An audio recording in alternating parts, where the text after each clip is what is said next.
Welcome to my channel. My name is Heather. Thank you for watching, liking, sharing and subscribing. I hope you enjoy the insights here in this reading. Just take what works for you, and it may also apply to someone you are close to as well. But if it doesn't resonate with you, then you can cross-watch to one of my other videos. I have shuffled the cards, and so let's get ready to go now. What I do is I work my way through the 12 houses of the zodiac, and I look at all the insights that are currently appearing at this time. In the first house we have the Grand Trine card, which is blessings. So the first house is all about your influence in the world, what you project, your outer persona, how you're making your way in the world, and stepping out. Basically, it also covers your body and your appearance, how you look, and how you project yourself to others, and how you're perceived by others. So with this card appearing in there, it's actually a very nice, very good aspect to have. It's bringing a lot of free flow and a lot of energy to you, so you will be projecting yourself outward very well, and you'll be coming across in a very harmonious and positive manner. Things will just flow. The way you use your body language, how you are, and people are going to respond very well to that. And you might just find that you feel good, you look good, and there's a lot of flow and a lot of harmony there. It's actually a very powerful element to have when you've got Grand Trine. It brings a really powerful influence to you. So just make sure that you're harnessing those feelings of power and influence, and work with your body, go with the flow, look after yourself. The only negative of this really is that you can sometimes be complacent. So where you are projecting yourself outwards in the world, don't let opportunities pass you by because you think, oh well, I'm doing well at the moment, I don't need to necessarily go after that. That's the only thing. It can make you a little bit complacent and a little bit, not lazy, but sort of sitting back, thinking, well, I've got so many things going on, it's all good, I'm just going to cut back a bit. You still need to get out there, you still need to project yourself and make things happen, and that Grand Trine is going to help you tremendously with that. In the second house you have Gemini. I think this is bringing all the elements of Gemini into this house. The second house is all to do with your income, your finances, what you love, and what you own as well, your property, your environment, to do with your local environment, your neighborhood, and it can bring quite a bit in, but it's all local. But it's to do with property, with land, with what you love and what you own, and your values. So you're being asked to apply the principles of Gemini to all of those areas. I mean, if it's a money issue, if it's your income, you're being asked to apply critical thinking and be quick about applying yourself to any opportunities that might be coming in, to look at your finances, your daily finances, and allocate them correctly. Don't overspend, don't be apply yourself to have structure and actually give yourself opportunities to actually manage your finances correctly. And also it could be a values issue. Keep it light, keep it airy, and critical thinking, and quickness. That's Gemini. Gemini's wonderful with anything to do with media. So if you're getting an opportunity to do something to do with that, they communicate really well. Communication is their forte. So when it comes to any of those areas, your finances, your values, perhaps projecting your values out or following your values, it must be direct and light and quick, to follow up on opportunities, but also to apply Mercury, the mind. Mercury rules Gemini, so apply your mind to what it is that's coming to you, and how you're going to manifest that, and how you're going to use your resources, and make sure that your values are aligned with what you really feel inside. Then we move on to the third house. We've got Venus, which is the planet of love in there. And your third house is your communication house. So if you are involved with a partner or with any kind of relationships, really, this is going to bring a lot of love into your communication. So either you're going to be on the receiving end of that, where you're actually going to be receiving beautiful love messages, or just having, you know, loving communication with your significant other, or with your relationship, you know, your other relationships, or even with your siblings, just a very loving phase that you'll be in. It could also be that you are needing to project that outwards into all your forms of communication. This can be written, verbal, any kind of social media, talking to one another, talking to a wider audience. This also can be short trips, so smaller journeys. So you may be going to somewhere that you've loved to go, or somewhere you would love to go. It could bring in that, but it will be something that you're going to enjoy tremendously. Venus also governs money, and it can bring windfalls to you, and it can also bring, the love of beauty to you. So, you might be going to, you might be enjoying all kinds of enjoyable outings. Or it could also be beauty in itself, perhaps art exhibitions or something like that. But it really brings in the love element to your third house, which is all about communication, getting out there, being seen, and whether it's written or verbal, however, it could even be body language. But if you are in a significant relationship, and I feel relationships coming up very strongly in the chart, just make sure that you're putting as much love into it as you possibly can. And you will possibly be on the receiving end of that, because what you project outwards is going to be reflected back to you as well. So it's very important to be in a loving vibration, and to embody the energies of Venus. Venus is beautiful, love, the love of beautiful things, and also, money. You might even receive a windfall via this house. This house also covers contracts, legal contracts, any form of written communication. So just make sure that you're embodying the best concepts and the best energies of Venus.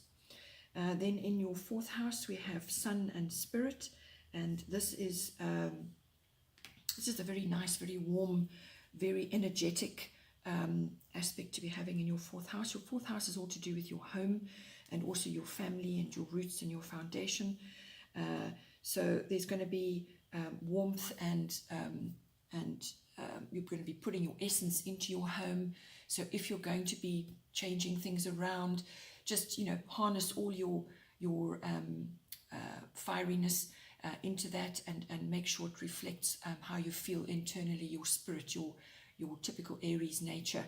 But it's a lovely, very happy element. The Sun is a very warm, very light generating card, element to have in that house. So there's going to be warmth, there's going to be growth, and you're going to be feeling good in that particular sphere of your life.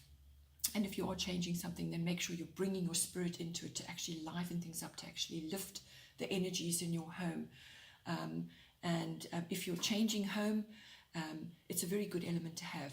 If you're looking at a new home, make sure that you're going for a sunny, bright home, something that's going to bring you happiness, and where you're going to feel good. Your spirit must feel nurtured where you live, and so it must be your castle. And this is a very good aspect to be having in that.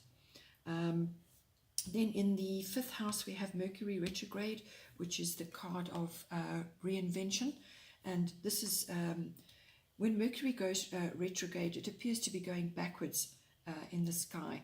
And so what it actually embodies really in the end is to relook at everything, that this house is bringing up for you. So the fifth house is always to do with creativity, love affairs, children. It's all forms of recreation, sport, and gambling, if that's an enjoyable thing for you. But it's a very outgoing card, and with Mercury retrograde and reinvention in there, basically in one of those areas you're going to need to reinvent yourself. So whether it's in your creative side, you need to re-look at what you have been doing.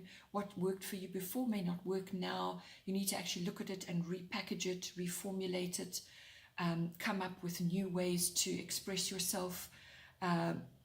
If it's to do with your children, if your children are coming up, or you're in contact with children in a close way, then they may be reinventing themselves. They may be going through a period of reinvention. And if it's to do with a love affair, again, I feel there is a relationship which is very strongly focused in your chart.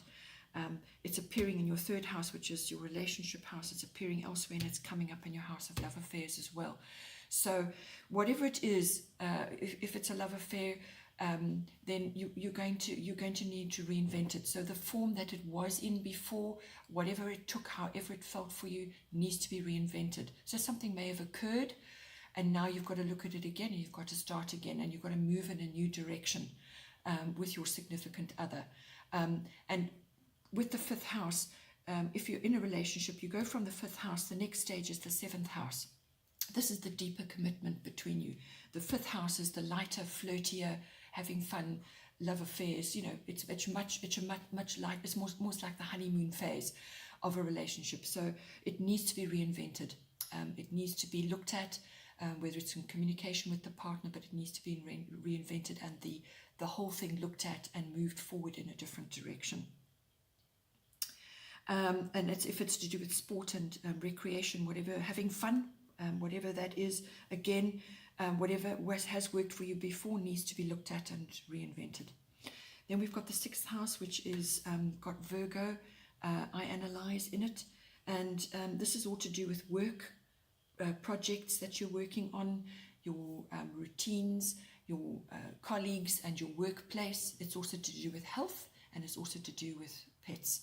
So any one of those areas could be coming up for you. And Virgo sitting in there is very analytical sign, very earthy sign, but it's analytical. It looks at everything. Virgos look at everything in great detail. Detail is their thing. And they analyze, and they come up with the negative and the positive, and then they present it. So it's their job to analyze and to actually look at everything in great detail. So you're going to have to look at your work projects. Perhaps some things are not working for you. Again, if this comes also from your fifth house, or your house of creativity, if you're bringing creativity into your work projects, you're going to have to analyze the effects, what is working, what is not working, and rework it. Actually really be honest about what is working, what is not, how to move forward. It could also be that in your work place that you're going to be having Virgoan type people coming in, or you may be undergoing some kind of work review, and now they're going to be looking at everything that you're doing. So it's a good thing, because it actually brings out, you're not going to be glossing over everything. You've got to look at things carefully and come up with a plan. And it could just be another colleague that's coming to work with you, or you're going to be exposed to a colleague who's very Virgo, and they're very detailed, very analytical, and you can learn from that. And you may have to learn to work with them. And if it's to do with your health, if there is an issue that you're dealing with, you've got to look at it critically, and analyze for yourself, again, what's working, what's not working for you, come up with a plan, consult others, and find ways to move forward. But it's also about clean living. Be critical about your diet. Be fussy about what you put in your body. And be fussy about your health regime. All of these things, it's always for the highest good. Always be clear and work towards your highest good, to bring yourself, because you look after yourself, then you can look after others. You feel good, therefore you project that, and other people respond to that. And you can tackle things in your life. You can handle your work projects better if you're feeling good and if you're looking after yourself. So it's very much be careful, analyze what you're putting in your body, and move on from there. The seventh house, we've got Cancer, which is I feel. So your personal one-on-one relationship, your partnership, it could also be your business partnership. You're feeling very sensitive at the moment, and your communication and perhaps your relationship is going through phases up and down like this, or phases of the moon, because Cancer is ruled by the moon. So some things may be hidden. You may be in a relationship it could be covert. It could be a relationship that is not known to others. So just between you and your partner, nobody else knows about it. And you're going to be feeling very sensitive in that partnership at the moment. But it's also resilience. But just feel your way forward and actually tune into your sensitivity, because it's a very powerful thing to have in your relationship sign, because it means you're highly attuned, you're highly sensitive to everything that's going on, and you can discern better. And if you need to go within, Cancerians like to go into their shell periodically. If you need to go inward to process, and then move forward from there, then that's what you need to do. But at all times, make sure that you are communicating with your partner in a sensitive manner, and get in touch with your feelings, your deep feelings. Don't be afraid to have a look at them and work through that. So if you're in a love affair and it's moving on now into the seventh house, there are going to be very deep feelings there, very deep emotions, and watery. You're going to be plumbing the depths, and coming to terms with what you want, what your partner wants, and moving forward from there. And with the phases of the moon, as I said, that could be having an effect on this relationship and how it's moving forward. And you will go through periods of up and down. You might find that things will change from one period to another as the moon moves around its cycles. As I said, some things may be hidden as well. And if it's a business partnership, then you've also got to look at it from that point of view. Get in touch with your deep feelings, and process and actually come to grips with what needs to be said and what needs to be felt. Then in the eighth house, this is the house of sex. So if it's a sexual desire, if it's a relationship that you're in, this is going to come in very strongly for you. This is the fire element. It's desire. It's a very fiery, quick change card. So if it's a romantic relationship which is now deepened into the seventh house, the eighth house is all about the sexual energies between you. Very fiery, lots of changes, perhaps going in a completely different direction altogether. There's change afoot, but it comes from reinvention, feeling yourself deeply, and then moving forward in a new direction with your partner. So this house covers sexual energies between committed partners. It also covers death and rebirth. So we're bringing in the reinvention element again, the feeling element of the seventh house, and then this eighth house.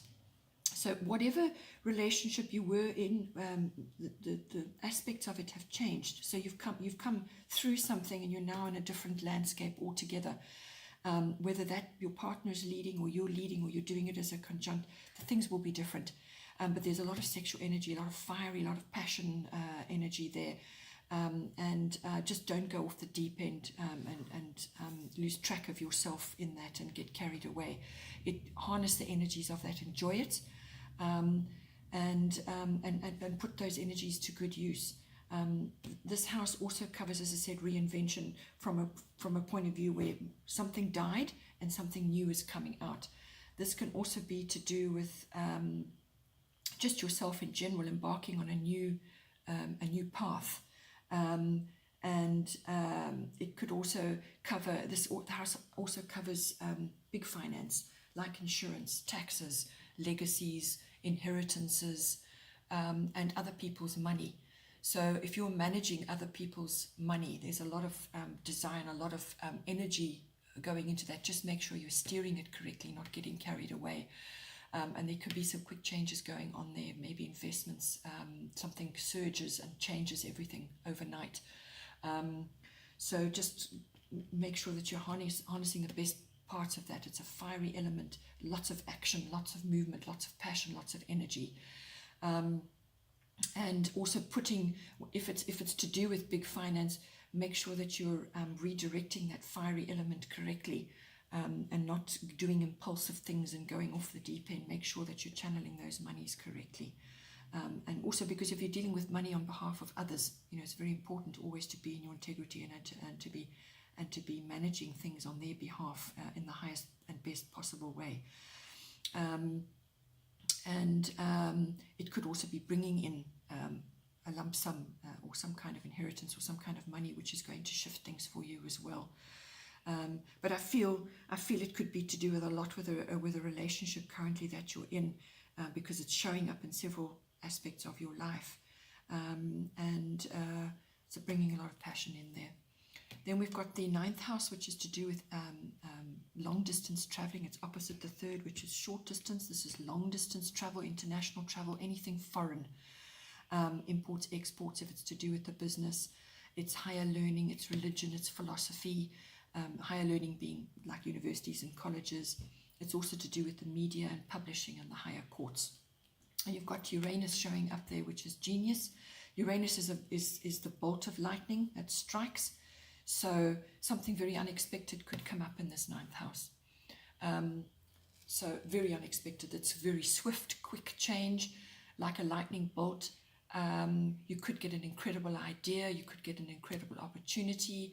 You might get a sudden, quick opportunity to travel, or you could get a wonderful publishing opportunity, or just some kind of media platform, or it could be you're bringing these elements, the Uranus, which is genius, into your higher learning, your course of study that you're currently undergoing. You're going to have wonderful access to the incredible power of Uranus to bring about change, or to have incredible ideas about things, or just could be quick changes in general, in one of those aspects which I've mentioned. But the genius element comes in, so it's incredible ideas and perhaps liberation from something. So something that wasn't perhaps working suddenly gets a very quick lightning change, and now you're off in a different direction. It's much better. So you're being freed up from what was there before, and you're now literally being shifted very quickly into a new direction. And it could also be to travel, perhaps quick changes there going on, unexpected things happening. So expect change, expect the unexpected, which is Uranus. Then we have the 10th house, which is Scorpio. I transform your, this will be to do with your career, your social standing, and your status in the public status, and social status, and fame. So if you're in a position where you are experiencing, you are you're well known, again, there's transformation coming in. It could be to do with your creativity as well, and this fire element coming in where you're shifting and changing from one form into another.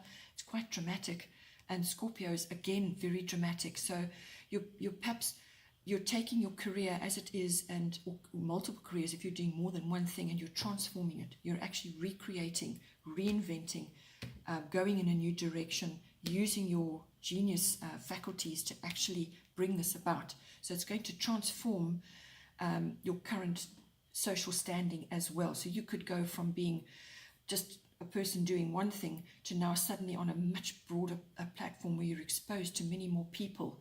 And this could be unexpected. This is also could be international, foreign people. You're now actually going onto a global stage as opposed to being on a much smaller stage. But the elements of Pluto rule Scorpio.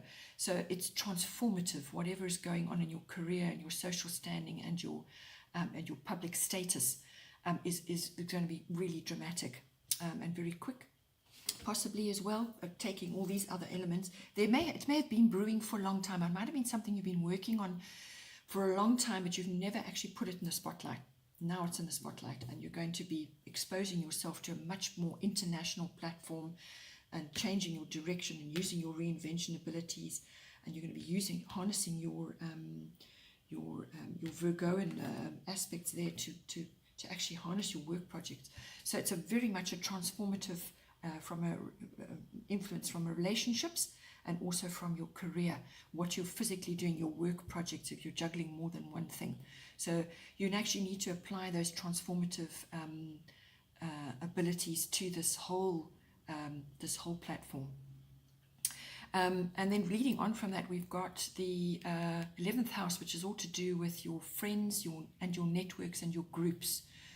So you've got Black Moon Lilith, which covers mystery and transformation as well. So it's coming up. Transformation is coming up literally on your, in your relationships and in your careers and your work projects.